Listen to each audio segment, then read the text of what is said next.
Ladies and gentlemen, it is my pleasure to present to you Master Chief Charles Krokel, Jr.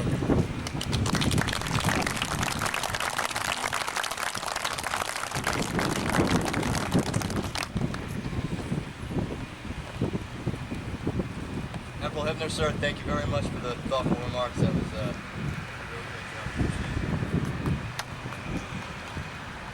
And I'd like to recognize the flag guests that are in attendance. Admiral Perez, Jefe, thanks so much for coming, sir. It really makes a big difference to me. Admiral Mann, thank you, sir, for flying in for today's event. You know, I'll always remember, and I proudly tell people, that I was the one who gave both of you your Commodore's pennants at your change of command ceremony in 7th Fleet. I'm very proud.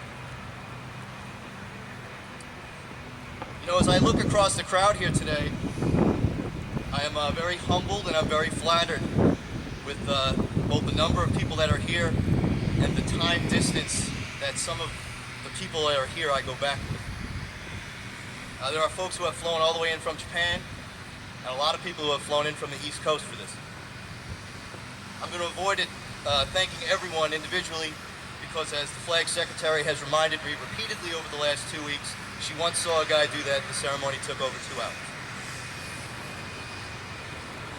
But suffice to say that there are people here who have been my friends for well over 30 years.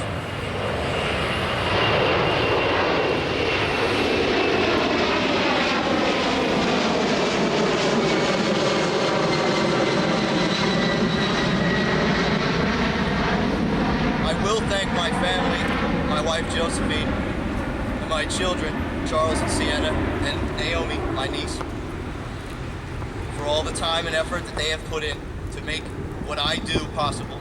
I know it has been very challenging and trying at times, and I know you did the very best you could while I wasn't here, and I always appreciated it. I'm really looking forward to see where we go next. Okay, first things first, I think after today my word is going to have significantly less value to many people that are here, so I have one last prediction I'd like to make. Dexter, can you come on over here and take these Master Chief anchors and a Command Master Chief? Put them in your desk drawer until next May. I put them on my business card so you remember who gave them. And I'm going to ask you for that bottle.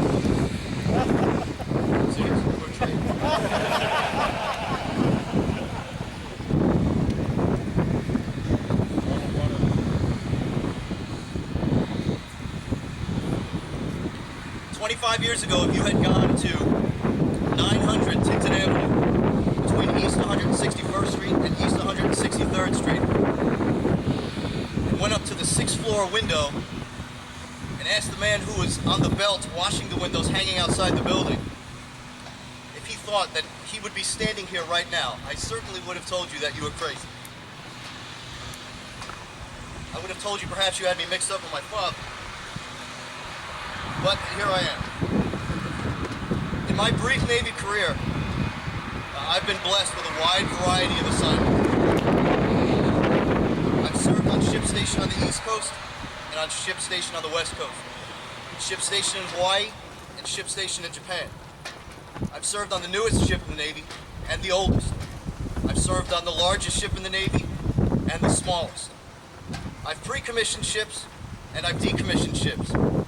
Heck, I even served on a wooden ship.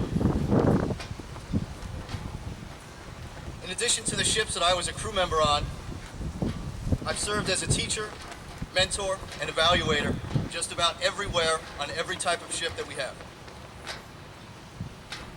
In the course of my duties on those ships, I've been up close and personal with most of the events that you might recognize from page 1 or page 2 over the last decade or so. I've visited over 40 countries.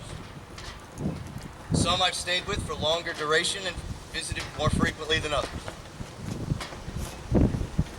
I know the difference between a Straits transit and an archipelagic Straits transit. I know that the ocean can be our greatest friend and also our greatest foe.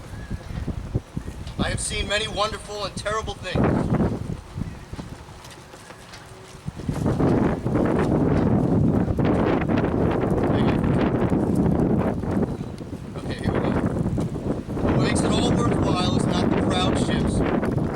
exotic destinations with the opportunity to participate in historic events.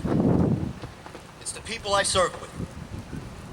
People from every cultural and social community, all pulling together towards a common goal. I've been part of many organizations in my day, both military and civilian, and I can tell you that regardless of the level of teamwork and camaraderie some of them may espouse, nothing compares to the bond I have felt with the folks who I have lived with, toiled with, succeeded with, and even sometimes failed with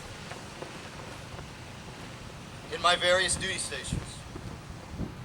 I learned something from each person I ever served with, regardless of their rank or grade. So I would like to thank everyone who is here and everyone who is not here that I have served with for making me the person that I am today. You know, finally I have one last cliche I'd like to evoke, which is the more things change, the more they stay the same. In 1988, I stood at this very flagpole. That used to be the enlisted club. My barracks was that way, so this was a pretty direct route, so I came to this flagpole. And while I was here as a seaman recruit, I remember some old-timer once asking me what it was I did in the Navy. And I told him, you know, I don't really have it figured out yet, but it seems like fun. Later, as I moved on and I went to my first ship as a third-class petty officer, Newport, Rhode Island, again, someone asked me what it was I did in the Navy. At this point, I had it absolutely figured out, and I responded very proudly that I was a janitor. I cleaned things. I cleaned all kinds of things. I cleaned things that are already clean. I cleaned things that I didn't know you're supposed to. When I became a second-class petty officer, I was a repairman. I was sent to fix things that were broken. It didn't matter what it was, hydraulic, electric, electronic. I was the guy who you would send to fix things. As a first-class petty officer, I became a babysitter. I was in charge, but only when the grown-ups weren't around. As a chief petty officer, I became a teacher. I taught people everything from physics to fire hoses to physical fitness and financial things. I taught people just about everything that you would need to teach someone as they continue maturing. As a senior chief, I was an engineer. I was given complex problems and goals and asked to come up with a solution on how to make it so.